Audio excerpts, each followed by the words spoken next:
Welcome and thank you for standing by. At this time, all participant lines are in a listen-only mode and will be for the duration of today's conference call. Today's conference call is being recorded.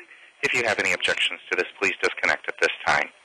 And now I will turn the call over to your host, Ms. Christine Beauregard. Miss, you may begin. Thank you. Good afternoon. Before we get started, please be aware that the video portion of this webinar is also being recorded. Once the red recording light appears, we'll begin. I see it, so we're going to go ahead and get started. First off, I'd like to take a moment to welcome you to our monthly Industrial Security Learn at Lunch webinar series. Today's webinar, PSMO-I Introduction, is very topical, and it affects all companies participating in the NIST. We're fortunate today to have Nick Levasseur here to present this information to you. Nick is actually assigned to the PSMO-I, and he is intimately familiar with the internal workings of this fairly new organization. But before I turn it over to Nick, let's get our administrative stuff out of the way here.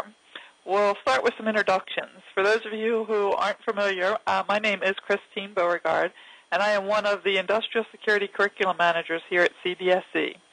Today I'll be your host for the webinar, which means I'll get us started, I'll wrap us up, but I don't have to do the hard work of presenting today's topic. That'll be Nick's job.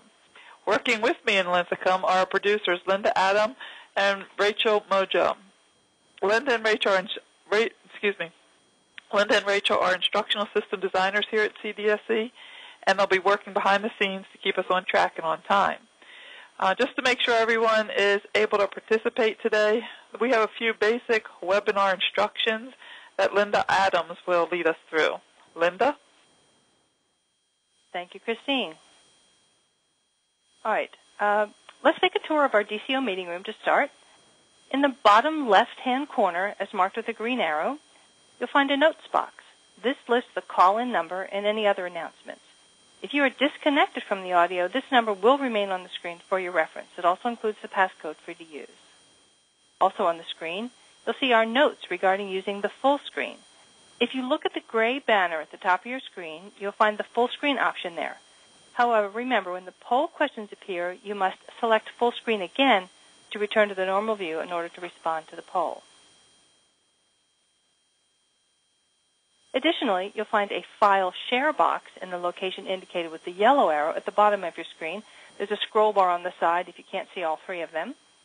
You'll also find a Q&A box for entering questions to the presenter. Since you can't speak, you can only respond to us via the Q&A box. Please put any questions that you have in that box. And this is marked here with the blue arrow. To communicate with us, as I said, simply type your question into the box at the bottom as shown, and any questions and answers that are not covered during the webinar will be posted to the website. During this webinar, we'll be asking you some poll questions. And we will show you a chat box at that time, and this is what a chat box looks like. All you have to do is write your response in the box at the bottom of the chat box and hit enter or hit the icon. And then don't forget to click the screen again if you've been viewing it in full screen mode, or you won't be able to see those questions. All right, Christine, back to you. All right, thanks, Linda. All right, my last official act before we get this thing started is to go over our first poll question with you. So you see it on your screen. Who can tell me what PSMO-I stands for? If you want to put your response in the chat box, we'll take a look at those for a second or so. Personnel Security Management and Oversight Office for Industry. Personnel Security Management Office. Look, very good. Oversight Office for Industry. Looks like we're right on track. PSMO-I does stand for Personnel Security Management Office for Industry. Now that we have that straight, we all know why we're here for this webinar. I'm going to turn it over to our real expert, Nicholas Levasseur. Nick? Hi, thanks, Chris. I'd like to give a little bit of a past about DSCO. Most of you are probably aware of it unless you're just new to the industry. But DSCO, prior to the DoD CAF consolidation, their mission, they were a division within DSS, and their mission was to determine the personnel clearance eligibility of employees for access to classified information, foreign and domestic, maintaining of personnel clearance records, processing security assurances, clearances, and visits involving the United States and foreign countries, also known as the international mission. And they were monitoring the contractor's continued eligibility in the NISP, or the National Industrial Security Program. Some of those things have stayed the same. Others have slightly changed. I'll go more into that in detail. So when the DoD CAF consolidation occurred, Dco, well, the personnel that made Dco what it was, they split up into 3 different entities. The largest portion of Dco went to the DoD CAF as part of the industry division for adjudication. Another portion went over to the PSMO-I, which is us, and that's a nice picture of our new building that we'll have hopefully by October. And below that, you see the international mission went to our RKB headquarters facility in Quantico, Virginia. Some of the main functions that the PSMO-I will continue to do, we'll get more into detail about this, but the overhead is the personnel clearance processing, PCL oversight, interim suspension, liaison to the DoD CAF, and NISP requirements. Some of the functions of the international division or the international branch are outgoing visit requests for cleared U.S. employees, security insurances for cleared facilities and individuals, NATO security clearance certification verifications for foreign nationals, limited access authorizations, LAA requests, and foreign facility security clearance verifications. So the screen you see right now, this is the Defense Adjudication Activities Facility. This is the new building that was built, I believe it was around 3 years ago.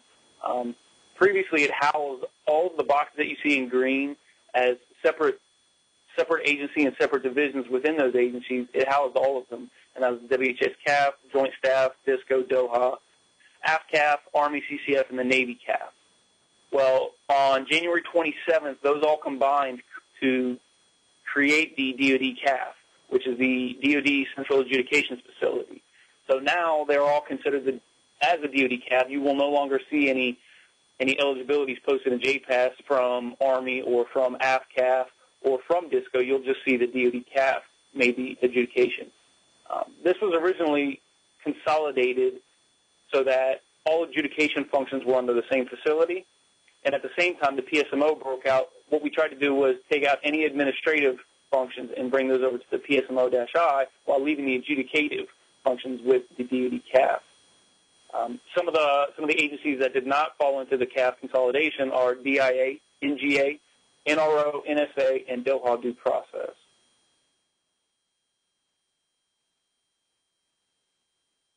So our second poll question is, who can tell me one of the changes that you've heard about concerning JPAS? There's a lot of ones coming, so any of them will do. See what you guys have.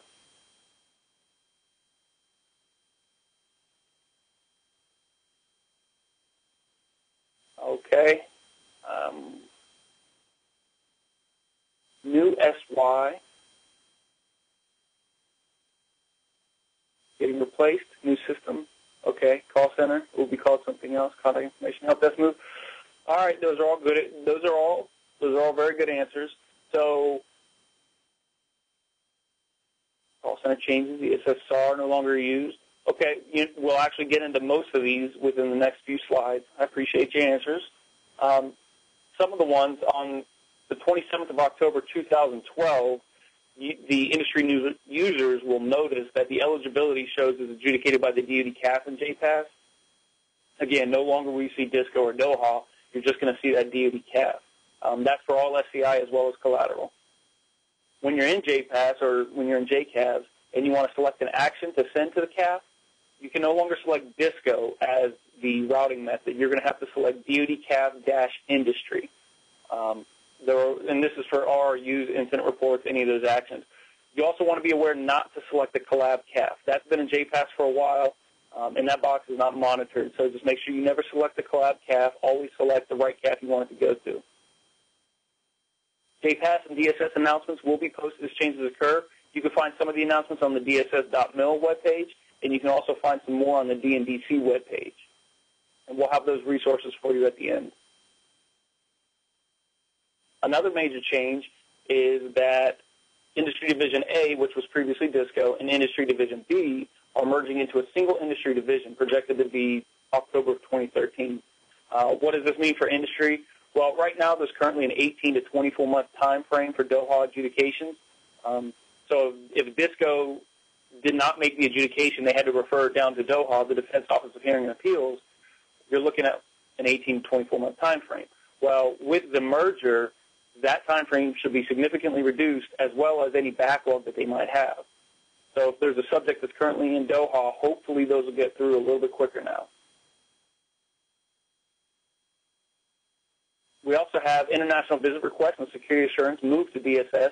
This occurred on April 1st of 2013. Not 2013, 2013. Also, the PSMO-I was established. That's a major change. And if you have any contacts within the DoD CAF, which is the previous DSCO or Army CCF or AFCAF, DONCAF, any of those, you want to know that their emails have changed now to a DoD Enterprise email, which is @mail.mil. So if for some reason your emails aren't getting answered, or you're not getting through to your old points of contacts, that would be why. A couple things that have not changed from an industry perspective is that there's no change to the SON and SOI for EQIP submission. The SON will still be 346 whiskey, and the SOI still is going to be DD03. On top of that, the IPAC still has not changed DSS-IND for any of the EQIP submitters. The DoD Security Services Center will continue to provide user support for ISFD, STEP, industry EQIP, and industrial facility and personnel security clearance inquiries. We will continue to have the DSS Industry Working Group on a monthly basis so that we can ensure that all of the latest industry concerns are met and brought forward. And we'll still remain the voice of industry, and we're still committed to our transparency. So now a little bit more in-depth view into the functions of the PSMO-I. So the first main focus is the personnel clearance processing. We will continue to review and submit all EQIP for industry.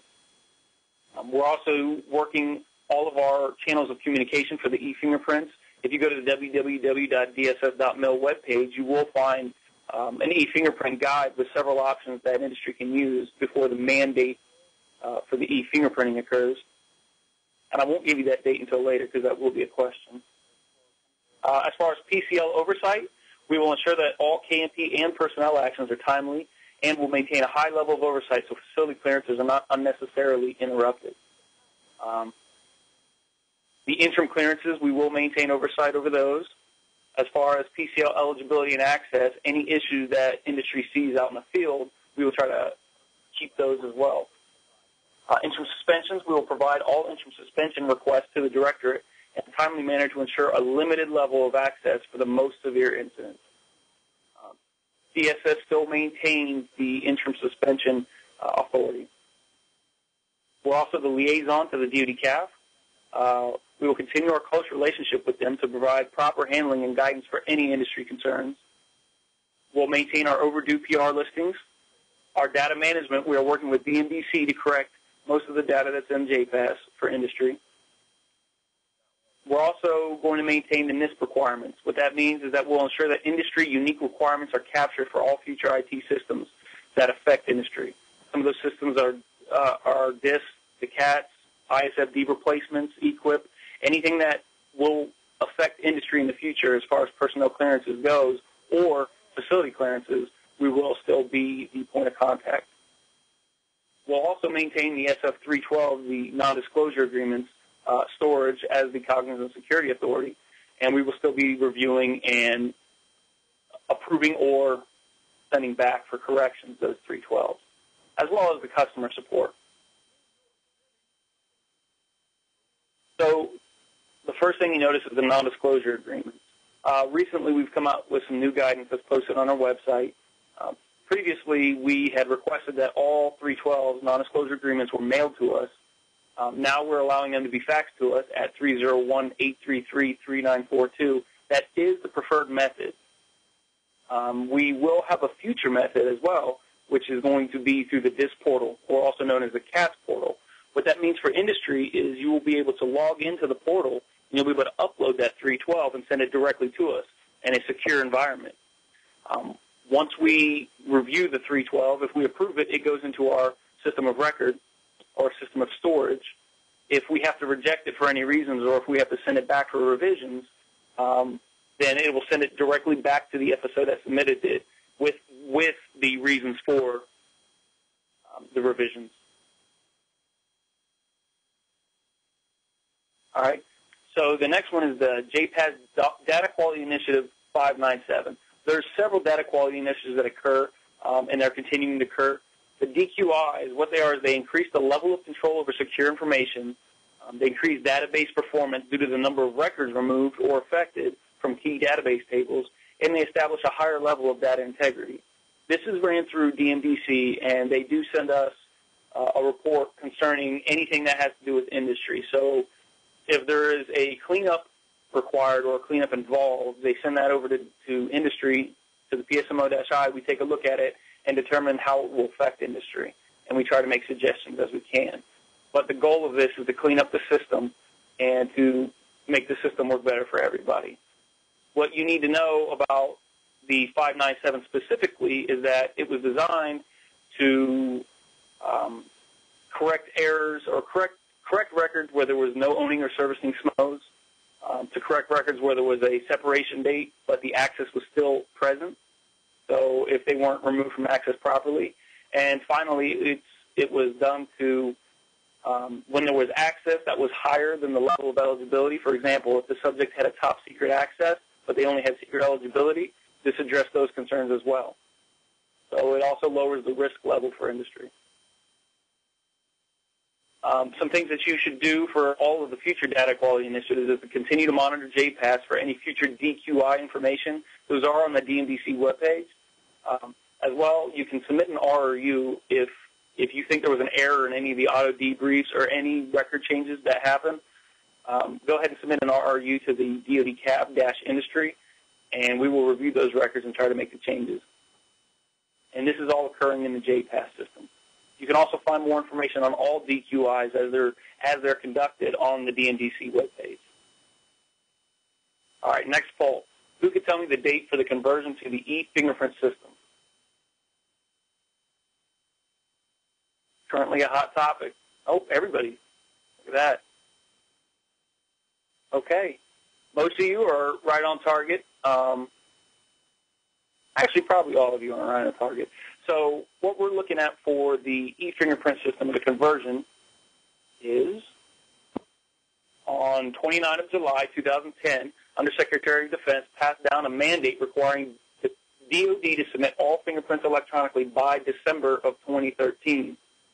So if you haven't gone to the electronic fingerprinting method yet, you've got only a couple more months now, and then you'll have to comply.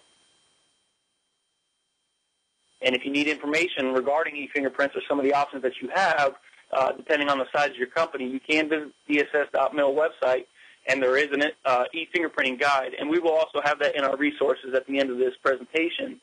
And as I said before, it gives you several options that you can do, different cost methods, like I said, depending on the size of your company. We should have an option for everybody, though. All right. Next question. Do you know the type or name of investigations that will replace the NACLAC and SSBIs?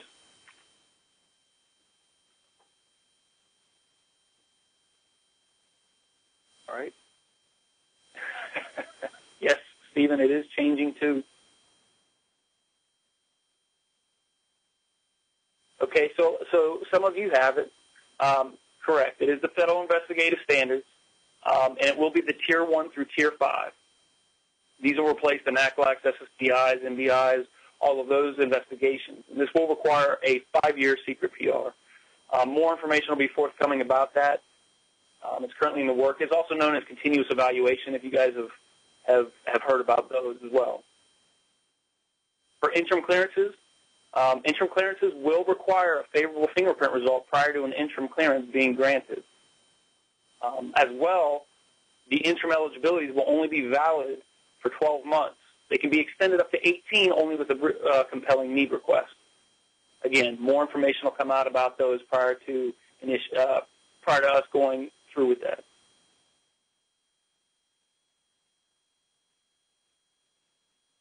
Okay, so some information that was just posted on our website recently. is that DSS will suspend the submission of top-secret periodic reinvestigations for cleared industry personnel effective June 14th through September 30th of 2013. Okay? So, and that's not all top-secret PRs. There are a couple exceptions, and I'll get into that.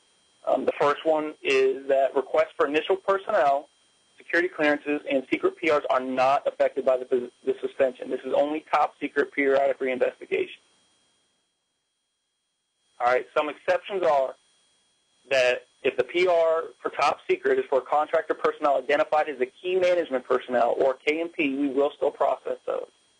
We will also process top secret periodic reinvestigations for reciprocity or special priority programs such as the SAPs or special access programs, the PRPs or personnel reliability programs, the presidential support programs, or access to critical sensitive compartment and information directly supporting the intelligence community. This is SCI requirement for critical. In order to notify us is when you initiate the investigation, there's a block at the bottom of the screen in JPAS that's called the special handling instructions. We need you to identify which exception that it meets in the special handling instructions so that we continue to process it. And this information can be found on our website at dss.mil. On the left-hand side of the home page, you'll see the announcement posting there. Once you click on it, it will give you these exceptions one more time. I'll put them back up on the screen for all of you to see. But what we need you to state in that special handling instruction box is one of these so that we will continue to process it if they fall within there. If they don't fall within any of these programs, do not put it in the special handling instruction.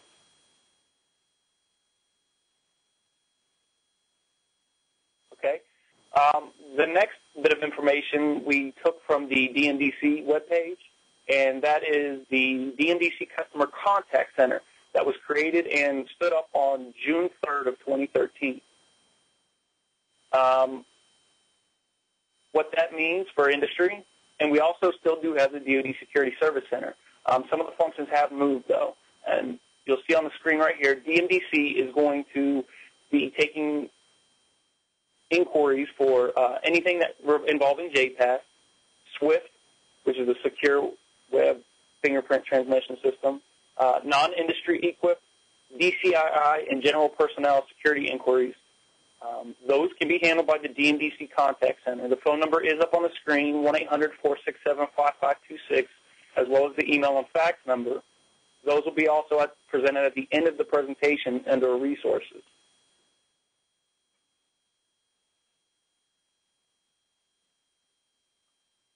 You'll notice that DSS, or the DoD Security Services Call Center, we will maintain the same phone number, the 888-282-7682. We will still take inquiries and system access requests for ISFD, STEP. We will still answer questions about the industry equip, and we'll answer any questions involving industrial facility or personnel security clearance inquiries. More information can be found about this on the DMDC webpage as well as the DSS.mil webpage. And here's the resources page that I told you about. You'll see the PSMO. We provided the URL, well, the link for the URL, as well as the fax machine, the email, and the address. That fax machine, again, 301-833-3942, can be used for SF312s. DMDC Contact Center, we provided the URL, phone number, and email for them as well as the DoD Security Services Call Center, which pretty much remains the same. Some of the options might have changed. You have to check with the DSS.mil webpage, and they will have the options on there as well. Lastly, some resources we provide are for e-fingerprinting setup and submission. We have a couple lists or a couple links to the FBI product list, the FBI approved Chandler list, SWIFT registration, access and testing procedures, and the DMDC SWIFT homepage. Any questions for e-fingerprinting, you can email to dmdc.swftswift@mail.mil. And I think we can open it up for some questions now. Okay, Nick, this is Chris. We did get some questions in, and I think we have a few minutes, so I'd like to go over with you. But before we do that, just a reminder to everybody that those resources that Nick just went over, if you look at the bottom of your screen in your file share, you'll see them there where you can download them, and they'll also be available on our web page after the webinar. Okay, so our first question is, the fax number we now are asked to use to pass along 312 seems to be busy all the time. I recently had to send quite a few 312s via mail because we could not get through to fax these. Is there plans to have multiple lines so we won't experience these delays? Okay, we are currently working on a process right now that will take the fax and it will transmit it to a document, a PDF document, and send it to one of our repositories. What that will do is, as opposed to a queue being set up on the fax machine and a backlog occurring, or several people calling in, it will immediately create that PDF, and it won't even print the document or through the fax machine. So that should speed up quite a bit of the 312 submission. Also, in the future, again, we are working on the CATS or the DISC portal, and what that will do will allow a secure transmission for, I believe, all of industry. All the FSOs and security managers will have access to that portal, and they'll be able to submit through there. No more busy signals. Perfect. Our next one also has to do with the 312. Is it necessary to fax one 312 at a time, or can we send a batch of them with one cover sheet? Well, we would prefer that you send the 312s one at a time. The reason for this is it also addresses the same issue on the last question about the busy signal. But if you do send the 312s several at a time or bulk, that's also okay, but we just ask that you on the cover page indicate all of the 312s that are contained within. We wouldn't want you guys to send 50 of them, only 20 of them come through, but we didn't know to look for another 30, if that makes any sense. All righty. Our third question, on visit requests, the majority of us use the POC slot for the contract number. If we can't add a slot for contracts to the new JVS, can we rename it point of contract? Well, we're still working with the DISC team on the JVS requirements, and that's something that we can bring up to them and see if they will be able to address. I don't have any further answers on that as of now because we haven't been able to see everything that JVS can do at this point in time. All right. It looks like we have time for one more, and our last one has to do with interim clearances. How long does it take to receive word if interim is granted or not? Well, currently our personnel security specialists are processing equip either the same day that they're received or within the next day or two from being received. A lot of it just depends on the time that they're submitted. So if they're submitted in the morning, generally they'll be worked that day. If they're submitted in the afternoon, the next morning. Again, in the day of the weeks matter as well. If you submit on a Friday afternoon, it might not be worked till Monday. But with that said, as soon as the equip is processed and sent to OPM, an interim determination should be made. So it's on the same day. You'll either receive an interim eligibility or you'll receive a notice or a message in JPAS stating that an interim eligibility cannot be granted at this time. So same day as the equip is processed. Okay. All right. It looks like that's about all the time we have for questions. But if you sent a question today during the webinar and it wasn't answered here live, don't worry. We're going to collect all of those. We're going to send them to Nick for answers, and then we'll be posting them to our archive page on our webinar website. So keep a lookout for those in the next several weeks. All right. That about does it. First, I'd like to wrap us up by thanking Nick for taking time and spending a half an hour with us this afternoon. I think everyone now has a better understanding of the role and responsibilities of the PSMO-I, as well as some very important upcoming changes that will be happening not in the too distant future for us here. So that you know what's coming up as far as our webinars, summer is getting ready to heat up, and so are our webinar series. So our next scheduled webinar is Thursday, July 25th. Our topic then is going to be Security Vulnerability Assessment Rating Matrix, the 2013 updates. Some changes are coming with our security rating matrix, and you'll hear the latest and greatest right here. And then on August 8th, loss compromise and suspected compromise of classified information will be presented. Sign up for both of those webinars is available on our CDSE webinar website, so don't delay. Sign up today. I hope to see you all next month. Until then, remember to always wear your sunscreen when you're out there in that heat, and don't ever miss an opportunity to learn at lunch. Thanks for spending part of your day with us. Enjoy what's left of it. And until next month, we'll see you then. Bye-bye.